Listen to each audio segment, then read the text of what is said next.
यहाँ पश्चिम बंगाल बोर्ड कक्षा 7 के भूगोल विषय के अध्याय 9 एशिया महादेश और अफ्रीका के संक्षिप्त राजनीतिक संदर्भ पर आधारित 30 अति लघु उत्तरीय 1 अंक वाले प्रश्न और उनके उत्तर दिए गए हैं। 1 प्रश्न, एशिया और यूरोप को कौन सा पर्वत अलग करता है? उत्तर, यूराल पर्वत। 2 प्रश्न, विश्व की छत रूफ ऑफ द वर्ल्ड किसे कहा जाता है? उत्तर, पामीर पठार को। 3 प्रश्न, आर्मेनिया की गांठ से पश्चिम की ओर कौन सी पर्वत श्रेणी फैली है? उत्तर, पोंटिक पर्वत श्रेणी। 4 प्रश्न, पामीर की गांठ से पूर्व की ओर जाने वाली मुख्य पर्वत श्रेणी कौन सी है? उत्तर, कुनलुन पर्वत श्रेणी। 5 प्रश्न, दक्षिण के प्राचीन पठारों में भारत का कौन सा पठार शामिल है? उत्तर, दक्कन का पठार, प्रायद्वीपीय पठार।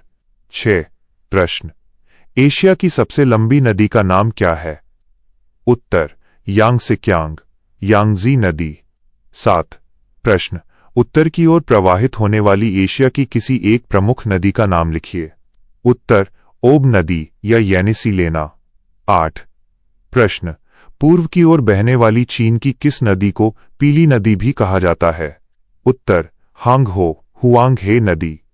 9 प्रश्न, दक्षिण की ओर प्रवाहित होने वाली भारत की मुख्य नदी कौन सी है? उत्तर, गंगा नदी। 10 प्रश्न, एशिया के उत्तर में स्थित महासागर का नाम क्या है? उत्तर, उत्तर ध्रुवीय महासागर, आर्कटिक महासागर। 11 प्रश्न, एशिया की नदियों में सर्दियों में बर्फ जम जाने की समस्या मुख्य रूप से कहाँ होती है? उत्तर, उत्तर की ओर बहने वाली नदियों ओब, येनिसी, लेना के मुहाने पर। 12 प्रश्न, यांगसिक्यांग नदी का मुहाना निकास कहाँ है? उत्तर, पूर्वी चीन सागर में। 13 प्रश्न, टोक्यो याकोहामा औद्योगिक क्षेत्र किस देश में स्थित है? उत्तर, जापान में। 14 प्रश्न, टोक्यो याकोहामा शिल्पांचल का मुख्य भारी उद्योग कौन सा है? उत्तर, लोहा इस्पात और पोत निर्माण, जहाज बनाना उद्योग। 15 प्रश्न, दक्षिण पश्चिम एशिया का कौन सा क्षेत्र खनिज तेल के लिए सबसे प्रसिद्ध है? उत्तर, फारस की खाड़ी के तटीय देश जैसे सऊदी अरब, इराक, कुवैत। 16 प्रश्न, ओपेक का मुख्य कार्य क्या है? उत्तर, खनिज तेल के उत्पादन और अंतर्राष्ट्रीय मूल्य का निर्धारण करना। 17 प्रश्न, एशिया के किस जलवायु क्षेत्र में साल भर भारी वर्षा और उच्च तापमान रहता है? उत्तर, निरक्षीय भूमध्य रेखीय जलवायु क्षेत्र में। 18 प्रश्न, साइबेरिया के ठंडे प्रदेशों में किस प्रकार के वन पाए जाते हैं? उत्तर, कोणधारी या तैगा वन। 19 प्रश्न, मानसूनी जलवायु क्षेत्र की मुख्य विशेषता क्या है? उत्तर, ऋतु के अनुसार हवाओं की दिशा बदलना और ग्रीष्मकाल में वर्षा होना। 20 प्रश्न, एशिया के किस मरुस्थल में बहुत कम वर्षा और अत्यधिक तापमान पाया जाता है? उत्तर, अरब का मरुस्थल या थार का मरुस्थल। 21 प्रश्न, भूमध्य सागरीय जलवायु में मुख्य रूप से किस ऋतु में वर्षा होती है? उत्तर, शीतकाल, सर्दियों में। 22 प्रश्न, पामीर पठार से दक्षिण पूर्व की ओर फैली विश्व की सबसे ऊंची पर्वत श्रेणी कौन सी है? उत्तर, हिमालय पर्वत श्रेणी। 23 प्रश्न, दक्कन का पठार किस प्रकार की चट्टानों से बना है? उत्तर, प्राचीन आग्नेय और रूपांतरित चट्टानों से। 24 प्रश्न, यांगसिक्यांग नदी के बेसिन को क्या कहा जाता है जो अत्यधिक उपजाऊ है? उत्तर, चीन का अन्न भंडार, रेड बेसिन, सेचुआन बेसिन। 25 प्रश्न, विश्व का सबसे बड़ा खनिज तेल उत्पादक देश कौन सा है? उत्तर, सऊदी अरब। 26 प्रश्न, अफ्रीका महाद्वीप को एशिया से कौन सी नहर अलग करती है? उत्तर, स्वेज नहर। 27 प्रश्न, अफ्रीका महादेश के उत्तर में कौन सा सागर स्थित है? उत्तर, भूमध्य सागर। 28 प्रश्न, विश्व का सबसे बड़ा गर्म मरुस्थल कौन सा है जो अफ्रीका में है? उत्तर, सहारा मरुस्थल। 29 प्रश्न, टोक्यो को जापान की क्या माना जाता है? उत्तर, राजधानी और प्रमुख औद्योगिक केंद्र। 30 प्रश्न, एशिया महादेश के विभिन्न स्थानों की जलवायु में अंतर का मुख्य भौगोलिक कारण क्या है? उत्तर, विशाल अक्षांशीय विस्तार और समुद्र से दूरी। यहां आपके अभ्यास के लिए अध्याय 9 एशिया महादेश और अफ्रीका के राजनीतिक परिचय से जुड़े 30 और महत्वपूर्ण 1 अंक वाले प्रश्न और उनके उत्तर दिए गए हैं। 1 प्रश्न, पिकलू की डायरी के अनुसार पिकलू अपनी छुट्टियों में किस महादेश की यात्रा पर गया था? उत्तर, एशिया महादेश। 2 प्रश्न, क्षेत्रफल और जनसंख्या दोनों दृष्टि से विश्व का सबसे बड़ा महादेश कौन सा है? उत्तर, एशिया महादेश। 3 प्रश्न, आर्मेनिया की गांठ से दक्षिण पूर्व की ओर कौन सी पर्वत श्रेणी जाती है? उत्तर, जाग्रोस पर्वत श्रेणी। 4 प्रश्न, पामीर की गांठ से उत्तर पूर्व की ओर फैली पर्वत श्रेणी का नाम क्या है? उत्तर, त्यान शान पर्वत श्रेणी। 5 प्रश्न, तिब्बत का पठार किन 2 पर्वत श्रेणियों के बीच स्थित है? उत्तर, हिमालय और कुनलुन पर्वत श्रेणी के बीच। 6 प्रश्न, अरब का पठार एशिया के किस भाग में स्थित प्राचीन पठार है? उत्तर, दक्षिण पश्चिम भाग में। 7 प्रश्न, मेसोपोटामिया का मैदान किन 2 नदियों के मिलने से बना है? उत्तर, दजला, टाइग्रिस और फरात, यूफ्रेट्स नदियां। 8 प्रश्न, साइबेरिया का मैदान एशिया के किस प्राकृतिक भाग के अंतर्गत आता है? उत्तर, उत्तर की विशाल समतल भूमि। 9 प्रश्न, सिंधु, गंगा और ब्रह्मपुत्र नदियां एशिया की किस दिशा की ओर प्रवाहित होने वाली नदियां हैं? उत्तर, दक्षिण की ओर। 10 प्रश्न, अमूर और मीकांग नदियां एशिया की किस दिशा की ओर बहती हैं? उत्तर, पूर्व की ओर। 11 प्रश्न, एशिया की कौन सी नदियां अपनी बाढ़ और रास्ता बदलने के कारण चीन का शोक कहलाती थी? उत्तर, हांगहो हुआंगहे नदी। 12 प्रश्न, यांगसिक्यांग नदी के मुहाने पर स्थित चीन का सबसे बड़ा औद्योगिक और बंदरगाह शहर कौन सा है? उत्तर, शंघाई। 13 प्रश्न, टुंड्रा जलवायु अंचल में उगने वाली मुख्य वनस्पतियां कौन सी हैं? उत्तर, मॉस और लाइकेन। 14 प्रश्न, एशिया के किस भाग में स्टेपी नामक शीतोष्ण घास के मैदान पाए जाते हैं? उत्तर, मध्य एशिया के कम वर्षा वाले क्षेत्रों में। 15 प्रश्न, जापान का कौन सा द्वीप टोक्यो याकोहामा शिल्पांचल के अंतर्गत आता है? उत्तर, होन्शु द्वीप। 16 प्रश्न, जापान को उगते सूरज का देश क्यों कहा जाता है? उत्तर, क्योंकि ये सुदूर पूर्व में स्थित है जहां सूर्योदय सबसे पहले दिखाई देता है। 17 प्रश्न, दक्षिण पश्चिम एशिया का कौन सा देश सबसे अधिक खनिज तेल का निर्यात करता है? उत्तर, सऊदी अरब। 18 प्रश्न, कच्चे तेल क्रूड ऑयल को साफ करके पेट्रोल और डीजल बनाने वाले कारखाने को क्या कहते हैं? उत्तर, तेल शोधनशाला, ऑयल रिफाइनरी। 19 प्रश्न, ओपेक का पूरा नाम क्या है? उत्तर, organisation of petroleum exporting countries, पेट्रोलियम निर्यातक देशों का संगठन। 20 प्रश्न, भूमध्य सागरीय जलवायु अंचल में किस प्रकार के फल सबसे ज्यादा उगते हैं? उत्तर, रसीले खट्टे फल जैसे नींबू, संतरा, जैतून, अंगूर। 21 प्रश्न, एशिया महादेश के ठीक बीच से कौन सी मुख्य अक्षांश रेखा गुजरती है? उत्तर, कर्क रेखा, ट्रॉपिक ऑफ कैंसर। 22 प्रश्न, एशिया के किस अंचल में जौ, गेहूं और जैतून सर्दियों की वर्षा के सहारे उगाए जाते हैं? उत्तर, भूमध्य सागरीय जलवायु अंचल में। 23 प्रश्न, अफ्रीका महादेश के पूर्व में कौन सा महासागर स्थित है? उत्तर, हिंद महासागर। 24 प्रश्न, अफ्रीका महादेश को यूरोप से अलग करने वाले जल्द मरुमध्य स्ट्रेट का नाम क्या है? उत्तर, जिब्राल्टर जल्द मरुमध्य। 25 प्रश्न, विश्व की सबसे लंबी नदी कौन सी है जो अफ्रीका महादेश में बहती है? उत्तर, नील नदी। 26 प्रश्न, अफ्रीका महादेश के किस देश को पिरामिडों का देश कहा जाता है? उत्तर, मिस्र, इजिप्ट। 27 प्रश्न, नील नदी का निकास मोहाना किस सागर में होता है? उत्तर, भूमध्य सागर में। 28 प्रश्न, कांगो नदी बेसिन में किस प्रकार के घने वन पाए जाते हैं? उत्तर, भूमध्य रेखीय सदाबहार वन। 29 प्रश्न, अफ्रीका के दक्षिण में स्थित घास के मैदानों को क्या कहा जाता है? उत्तर, वेल्ड। 30 प्रश्न, एशिया और अफ्रीका महादेश आपस में किस स्थल संधि इस्थमस द्वारा जुड़े हुए थे जिसे काटकर स्वेज नहर बनाई गई? उत्तर, स्वेज स्थल संधि। यहां पश्चिम बंगाल बोर्ड WBBSE कक्षा 7 के भूगोल विषय के अध्याय 9 एशिया महाद्वीप के दिए गए विषयों के आधार पर 2 अंकों वाले 15 लघु उत्तरीय प्रश्न और उनके उत्तर दिए गए हैं। एशिया महाद्वीप अध्याय 9 माइनस लघु उत्तरीय प्रश्न और उत्तर 2 अंक। प्रश्न 1, पामीर पठार को दुनिया की छत क्यों कहा जाता है? उत्तर, पामीर पठार विश्व का सबसे ऊंचा पठार है जिसकी औसत ऊंचाई लगभग 4875 मीटर है।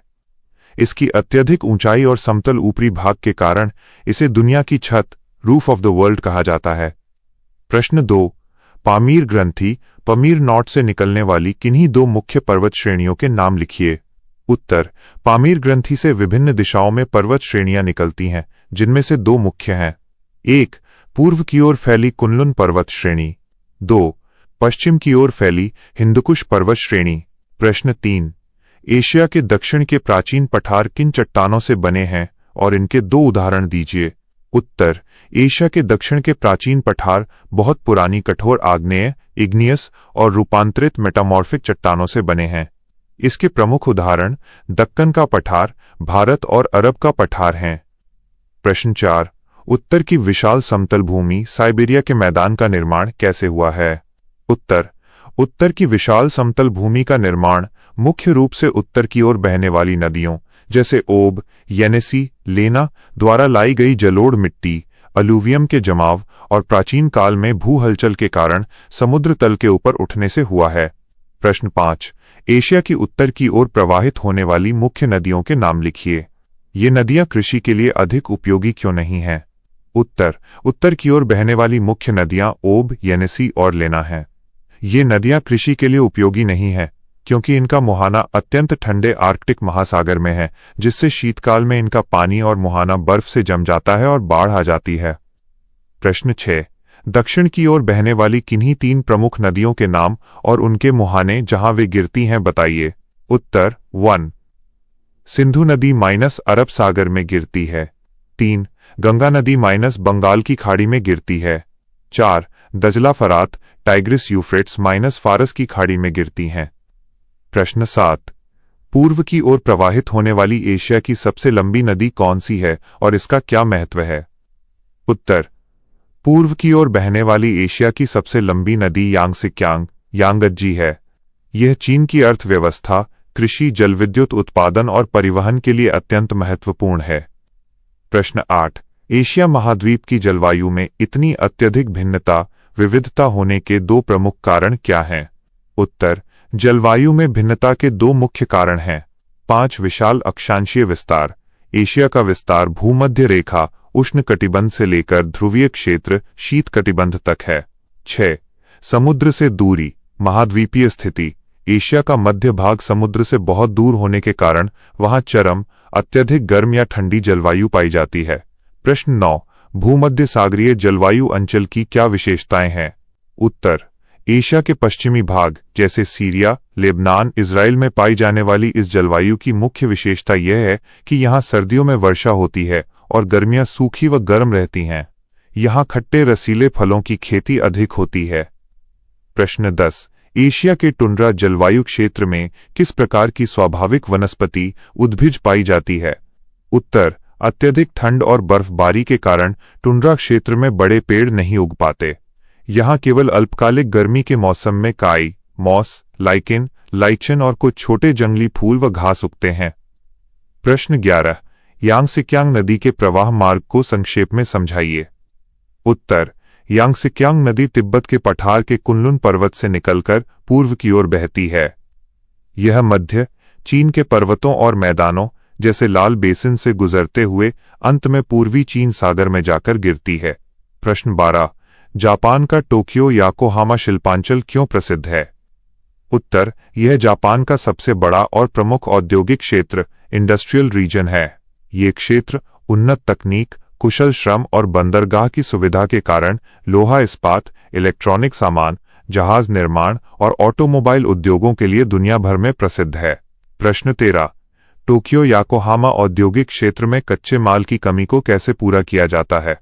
उत्तर, जापान में प्राकृतिक संसाधनों की कमी है, इसलिए टोक्यो याकोहामा शिल्पांचल अपनी आवश्यकता का अधिकांश कच्चा माल जैसे लौह अयस्क, खनिज तेल विदेशों से आयात इंपोर्ट करके पूरा करता है और उन्नत तकनीक से तैयार माल निर्यात करता है।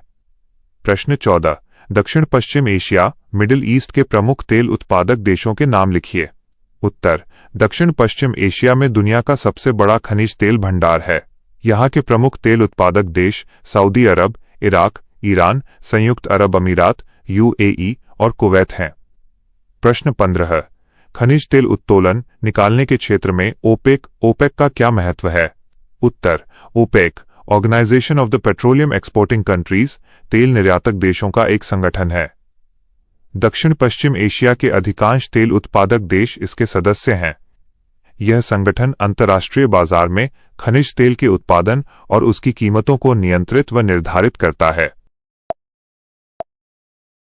यहाँ इसी अध्याय एशिया महाद्वीप के बचे हुए महत्वपूर्ण विषयों जैसे आर्मेनिया ग्रंथि, चीन का मैदान, दक्षिण पश्चिम एशिया का खनिज तेल और अफ्रीका महाद्वीप राजनैतिक परिचय पर आधारित 2 अंकों वाले 15 और लघु उत्तरीय प्रश्न और उनके उत्तर दिए गए हैं। एशिया एवं अफ्रीका महाद्वीप अध्याय 9 भाग 2 15 प्रश्न और उत्तर। प्रश्न 16। आर्मेनिया ग्रंथि आर्मीनिया नॉट से निकलने वाली किन्हीं 2 प्रमुख पर्वत श्रेणियों के नाम लिखिए। उत्तर, आर्मेनिया ग्रंथि एशिया के पश्चिम में स्थित है। इससे निकलने वाली 2 मुख्य पर्वत श्रेणियां हैं। 1. उत्तर पश्चिम की ओर जाने वाली पोंटाइन पर्वत श्रेणी। 2. दक्षिण पूर्व की ओर जाने वाली जैग्रोस पर्वत श्रेणी। प्रश्न 17। एशिया की भूमध्य रेखीय निरक्षीय जलवायु की 2 मुख्य विशेषताएं क्या हैं? उत्तर, 3. यहां साल भर अत्यधिक गर्मी और अत्यधिक तापमान रहता है। 4. यहां प्रतिदिन दोपहर के बाद गरज के साथ भारी संवहनीय वर्षा 4 o'clock रेन होती है। प्रश्न 18। मानसूनी जलवायु अंचल में किस प्रकार के स्वाभाविक उद्भिज वनस्पति पाए जाते हैं और क्यों? उत्तर, मानसूनी क्षेत्र जैसे भारत बांग्लादेश में पर्णपाती या पतझड़ वाले वन जैसे साल, सागौन, महुआ पाए जाते हैं। ये पेड़ सर्दियों के अंत या शुष्क ग्रीष्मकाल में वाष्पोत्सर्जन पानी की कमी को रोकने के लिए अपनी पत्तियां गिरा देते हैं। प्रश्न 19। एशिया महाद्वीप के मध्य भाग में मरुस्थलीय जलवायु क्यों पाई जाती है? उत्तर, मध्य एशिया का भाग चारों ओर ऊंचे पर्वतों से घिरा है और समुद्र से बहुत दूर स्थित है। समुद्र से आने वाली मानसूनी हवाएं यहां तक पहुंचते पहुंचते सूखी हो जाती हैं, जिससे यहां वर्षा नहीं हो पाती और मरुस्थल बन जाते हैं, जैसे गोबी का मरुस्थल। प्रश्न 20। यांगसिक्यांग नदी के मुहाने पर कौन सा प्रसिद्ध औद्योगिक शहर और बंदरगाह स्थित है? इसका क्या महत्व है? उत्तर, यांगसिक्यांग नदी के मुहाने पर शंघाई शहर स्थित है। यह चीन का सबसे बड़ा औद्योगिक केंद्र, वित्तीय राजधानी और एक विश्व प्रसिद्ध बंदरगाह है, जिसे चीन का मैनचेस्टर भी कहा जाता है। प्रश्न 21। यांगसिक्यांग नदी घाटी हनान बेसिन को धान का कटोरा राइस बोल ऑफ चाइना क्यों कहा जाता है? उत्तर, इस घाटी में नदियों द्वारा लाई गई उपजाऊ जलोढ़ मिट्टी, अनुकूल उष्ण आर्द्र जलवायु और सिंचाई की उत्तम सुविधा के कारण यहां बड़े पैमाने पर चावल धान की खेती होती है। अत्यधिक उत्पादन के कारण इसे चीन का धान का कटोरा कहते हैं। प्रश्न 22। जापान के टोक्यो याकोहामा शिल्पांचल की भौगोलिक स्थिति चतुसीमा क्या है? उत्तर, यह औद्योगिक क्षेत्र जापान के होन्शु द्वीप पर स्थित क्वांटो के मैदान में फैला हुआ है। इसके पूर्व और दक्षिण में प्रशांत महासागर की टोक्यो की खाड़ी स्थित है, जो इसे समुद्री व्यापार में मदद करती है। प्रश्न 23। टोक्यो याकोहामा शिल्पांचल में प्रदूषण की समस्या को दूर करने के लिए क्या कदम उठाए गए हैं? उत्तर, घनी आबादी और भारी उद्योगों के कारण यहां प्रदूषण बढ़ गया था। इसे रोकने के लिए सरकार ने पर्यावरण नियमों को कड़ा किया है और अत्यधिक प्रदूषण फैलाने वाले भारी उद्योगों को तटीय इलाकों या देश के अन्य कम आबादी वाले हिस्सों में स्थानांतरित कर दिया है। प्रश्न 24। दक्षिण पश्चिम एशिया में खनिज तेल मुख्य रूप से किन भूवैज्ञानिक परतों चट्टानों में पाया जाता है? उत्तर: दक्षिण पश्चिम एशिया में खनिज तेल मुख्य रूप से प्राचीन काल की अवसादी चट्टानों सेडिमेंट्री रॉक्स के बीच फंसा हुआ पाया जाता है। विशेष रूप से ये फारस की खाड़ी के आसपास के गुम्बदाकार क्षेत्रों एंटीक्लाइन्स में मिलता है। प्रश्न 25। दक्षिण पश्चिम एशिया के किन्हीं 4 प्रमुख तेल कुओं या रिफाइनरी केंद्रों के नाम लिखिए। उत्तर: 5 घावर घवार माइनस सऊदी अरब, दुनिया का सबसे बड़ा तेल क्षेत्र। 6 Kirkuk Kirkuk minus Iraq. 7 Abadan Abadan minus Iran, प्रमुख रिफाइनरी केंद्र। 8 बुर्गान बर्गन कुवैत। प्रश्न 26। अफ्रीका महाद्वीप को अंध महाद्वीप डार्क कॉन्टिनेंट क्यों कहा जाता था? उत्तर: घने जंगल, विशाल मरुस्थल, दुर्गम पठारी रास्ता और दलदली नदियों के कारण 19वीं शताब्दी के मध्य तक बाहरी दुनिया के लोग अफ्रीका के आंतरिक भागों के बारे में बहुत कम जानते थे। इसी अज्ञानता के कारण इसे अंध महाद्वीप कहा गया। प्रश्न 27। सुएज नहर सुएज कनाल का अफ्रीका और एशिया के व्यापार में क्या महत्व है? उत्तर: सुएज नहर मिस्र में स्थित है, जो भूमध्य सागर को लाल सागर से जोड़ती है। इसके बनने से एशिया और यूरोप के बीच की समुद्री दूरी लगभग 7000 किलोमीटर कम हो गई है, जिससे अंतर्राष्ट्रीय व्यापार बहुत आसान और सस्ता हो गया है। प्रश्न 28। अफ्रीका महाद्वीप के राजनैतिक मानचित्र की एक अनोखी विशेषता क्या है? उत्तर: अफ्रीका के राजनैतिक मानचित्र को देखने पर पता चलता है कि इसके कई देशों की सीमाएं बाउंड्रीज बिल्कुल सीधी रेखाओं या ज्यामितीय जियोमेट्रिकल आकारों में हैं। ऐसा इसलिए है क्योंकि यूरोपीय औपनिवेशिक शक्तियों ने स्केल रखकर आपस में जमीन का बंटवारा किया था। प्रश्न 29। अफ्रीका महाद्वीप के उत्तर और दक्षिण में स्थित 2 प्रमुख मरुस्थलों के नाम लिखिए। उत्तर: 9 सहारा मरुस्थल, यह अफ्रीका के उत्तरी भाग में स्थित विश्व का सबसे बड़ा गर्म मरुस्थल है। 10 कालाहारी मरुस्थल, यह अफ्रीका के दक्षिणी भाग में स्थित एक प्रमुख मरुस्थल है। प्रश्न 30। Horn of Africa horn of Africa क्या है और इसमें कौन से देश शामिल हैं? उत्तर: अफ्रीका के उत्तर पूर्वी हिस्से में गैंडे के सींग के आकार का एक त्रिकोणीय उभरा हुआ भूभाग है, जिसे हॉर्न ऑफ अफ्रीका कहते हैं। इसमें मुख्य रूप से सोमालिया, इथियोपिया, जिबूती और इरिट्रिया देश शामिल हैं। पश्चिम बंगाल बोर्ड कक्षा 7 के भूगोल विषय के अध्याय 9 एशिया महादेश और अफ्रीका के दिए गए विषयों के आधार पर 5 अंकों वाले 6 महत्वपूर्ण प्रश्न और उनके संक्षिप्त उत्तर नीचे दिए गए हैं। प्रश्न 1। पामीर ग्रंथि से विभिन्न दिशाओं में फैली मुख्य पर्वत श्रेणियों का विवरण दीजिए।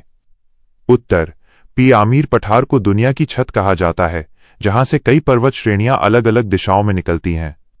पूर्व की ओर पामीर ग्रंथि से पूर्व दिशा में कुनलुन, काराकोरम और हिमालय पर्वत श्रेणियां निकलती हैं। पश्चिम की ओर पश्चिम दिशा में सुलेमान, कीर्थर और हिंदुकुश पर्वत श्रेणियां फैली हुई हैं। महत्व: ये पर्वत श्रेणियां एशिया महादेश के भौतिक स्वरूप को निर्धारित करती हैं और उत्तर तथा दक्षिण एशिया के बीच एक प्राकृतिक अवरोधक का काम करती हैं।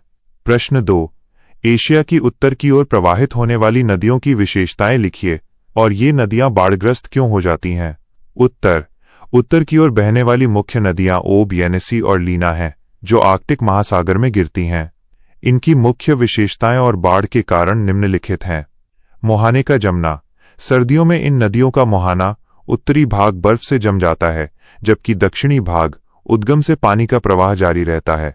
बाढ़ का कारण: मुहाने पर बर्फ जमा होने के कारण पानी आगे नहीं बढ़ पाता और पीछे के मैदानी इलाकों में फैल जाता है, जिससे भीषण बाढ़ आती है। उपयोगिता: जम जाने के कारण ये नदियां नौवहन के लिए बहुत कम उपयोगी हैं। प्रश्न 3। एशिया महादेश की जलवायु और प्राकृतिक वनस्पति सामान्य उद्भिज में विविधता के क्या कारण हैं? उत्तर: एशिया में भूमध्य रेखीय जलवायु से लेकर टुंड्रा जलवायु तक पाई जाती है। इस भिन्नता के मुख्य कारण हैं: विशाल अक्षांशीय विस्तार: एशिया का विस्तार भूमध्य रेखा से लेकर ध्रुवीय क्षेत्रों तक है, जिससे तापमान में भारी अंतर आता है। समुद्र से दूरी: महाद्वीप के आंतरिक भाग समुद्र से बहुत दूर हैं, जिससे वहां चरम जलवायु, अत्यधिक गर्मी और अत्यधिक ठंड पाई जाती है। भूरचना उच्चावच: ऊंचे पर्वत और पठार जैसे हिमालय मानसूनी हवाओं को रोककर वर्षा कराते हैं, जबकि पर्वतों के पीछे वृष्टि छाया क्षेत्र बन जाते हैं। इन कारणों से जलवायु बदलती है और उसी के अनुसार वनस्पतियों जैसे सदाबहार, मरुस्थलीय, टैगा में भी अंतर आता है। प्रश्न 4, यांगसिक्यांग नदी के प्रवाह मार्ग और उसके आर्थिक महत्व पर प्रकाश डालिए। उत्तर, यांगसिक्यांग नदी एशिया की सबसे लंबी नदी है। इसका विवरण इस प्रकार है। प्रवाह मार्ग, यह नदी तिब्बत के पठार से निकलकर पूर्व की ओर बहती हुई चीन सागर में गिरती है। कृषि का विकास, इसके उपजाऊ बेसिन को चीन का अन्न भंडार कहा जाता है, जहां चावल और गेहूं की सघन खेती होती है। औद्योगिक महत्व, जल की प्रचुरता और परिवहन सुविधा के कारण इस नदी के मार्ग में चीन के सबसे बड़े औद्योगिक शहरों जैसे शंघाई, वुहान का विकास हुआ है। प्रश्न 5, जापान के टोक्यो योकोहामा शिल्पांचल औद्योगिक क्षेत्र के विकास के मुख्य कारण क्या हैं?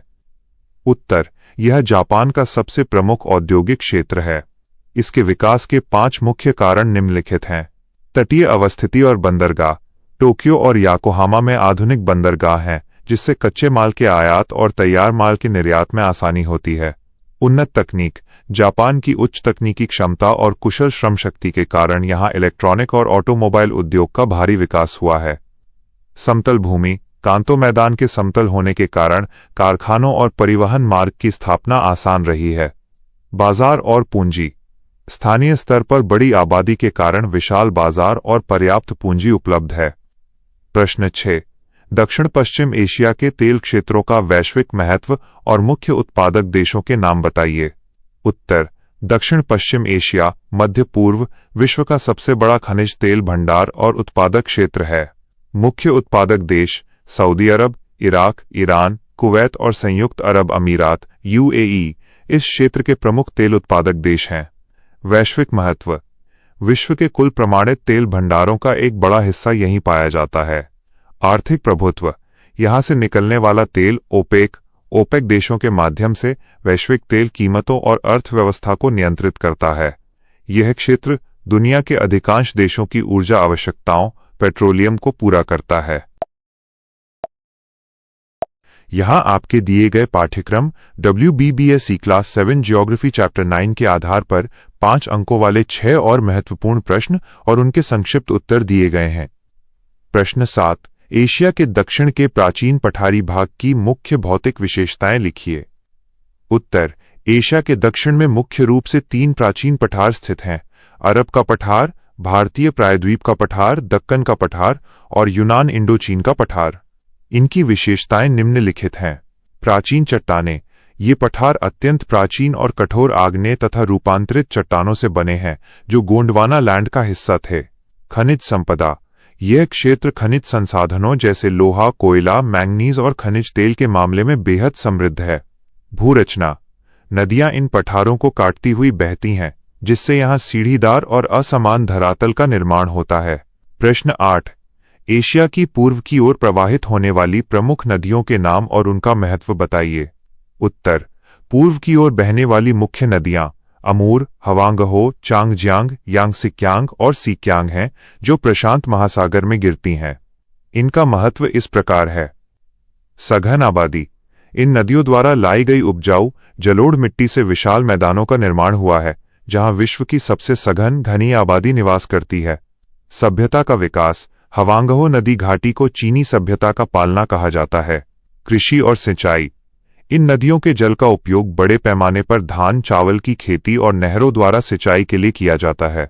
प्रश्न 9, एशिया महादेश की भूमध्य रेखीय, इक्वेटोरियल और मानसून जलवायु अंचल की तुलना कीजिए। उत्तर, एशिया में इन दोनों जलवायु अंचलों में स्पष्ट अंतर पाया जाता है। भूमध्य रेखीय जलवायु, यह क्षेत्र 0°C से 10°C उत्तर और दक्षिण अक्षांशों जैसे इंडोनेशिया, मलेशिया के बीच है। यहाँ साल भर अत्यधिक गर्मी और हर दिन दोपहर के बाद संवहनीय वर्षा होती है। यहाँ घने सदाबहार वन पाए जाते हैं। मानसूनी जलवायु, यह क्षेत्र भारत, बांग्लादेश और दक्षिण पूर्वी एशिया में पाया जाता है। यहाँ ऋतुएं बदलती हैं, ऋतु परिवर्तन होता है। गर्मियों में भारी वर्षा होती है और सर्दियां शुष्क रहती हैं। यहाँ पर्णपाती पतझड़ वाले वन पाए जाते हैं। प्रश्न 10, चीन की हवांगहो नदी को चीन का शोक क्यों कहा जाता था और इसका क्या महत्व है? उत्तर, हवांगहो नदी को अपनी विशेष प्रकृति के कारण चीन का शोक, सॉरो ऑफ चाइना, कहा जाता था। मार्ग बदलना और बाढ़, यह नदी मध्य एशिया के लोस मैदान से पीली मिट्टी बहाकर लाती है। यह मिट्टी नदी के तल में जमा हो जाती है, जिससे नदी का तल ऊंचा हो जाता है और हल्की बारिश में भी नदी अपना मार्ग बदलकर भीषण बाढ़ लाती थी। सकारात्मक पक्ष, इस नदी द्वारा जमा की गई उपजाऊ पीली मिट्टी के कारण इसके आसपास कृषि का भारी विकास हुआ, जिससे इसे पीली नदी भी कहा जाता है। प्रश्न 11। जापान के टोक्यो याकोहामा शिल्पांचल में कौन कौन से मुख्य शिल्प उद्योग विकसित हैं? उत्तर। टोक्यो याकोहामा जापान का सबसे बड़ा औद्योगिक केंद्र है, जहां निम्नलिखित प्रमुख उद्योगों का विकास हुआ है। लोहा इस्पात उद्योग, कच्चे माल लोहा और कोयला का आयात करके यहां अत्याधुनिक इस्पात कारखाने चलाए जाते हैं। इंजीनियरिंग और ऑटोमोबाइल, यहां विश्व प्रसिद्ध कार, मोटरसाइकिल और भारी मशीनरी बनाने के उद्योग हैं, जैसे टोयोटा, होंडा आदि के संयंत्र। इलेक्ट्रॉनिक्स उद्योग, टीवी, कंप्यूटर, कैमरे और अर्धचालक सेमीकंडक्टर बनाने में यह क्षेत्र दुनिया में अग्रणी है। वस्त्र और जहाज निर्माण, तटीय भाग में बड़े पैमाने पर पानी के जहाज बनाने और आधुनिक वस्त्र उद्योग के कारखाने मौजूद हैं। प्रश्न 12। अफ्रीका महाद्वीप के राजनैतिक मानचित्र की मुख्य विशेषताएं स्पष्ट कीजिए। उत्तर। अफ्रीका विश्व का दूसरा सबसे बड़ा महाद्वीप है। इसके राजनैतिक स्वरूप की प्रमुख विशेषताएं निम्नलिखित हैं। देशों की संख्या, अफ्रीका में विश्व के किसी भी महाद्वीप से सबसे अधिक देश 54 स्वतंत्र देश हैं। अल्जीरिया क्षेत्रफल के हिसाब से और नाइजीरिया जनसंख्या के हिसाब से यहाँ का सबसे बड़ा देश है। सीधी राजनैतिक सीमाएं, औपनिवेशिक काल, यूरोपीय देशों के शासन के दौरान अफ्रीका के मानचित्र को पैमाने रखकर सीधा काटा गया था, इसलिए कई देशों की सीमाएं बिल्कुल सीधी रेखाओं जैसी हैं। भू आबद्ध देश, लैंडलॉक्ड कंट्रीज, अफ्रीका के मध्य भाग में कई ऐसे देश हैं जिनकी कोई समुद्री सीमा नहीं है, जैसे चाड, नाइजर, जिम्बाब्वे, जिससे उनके व्यापार में कठिनाई होती है।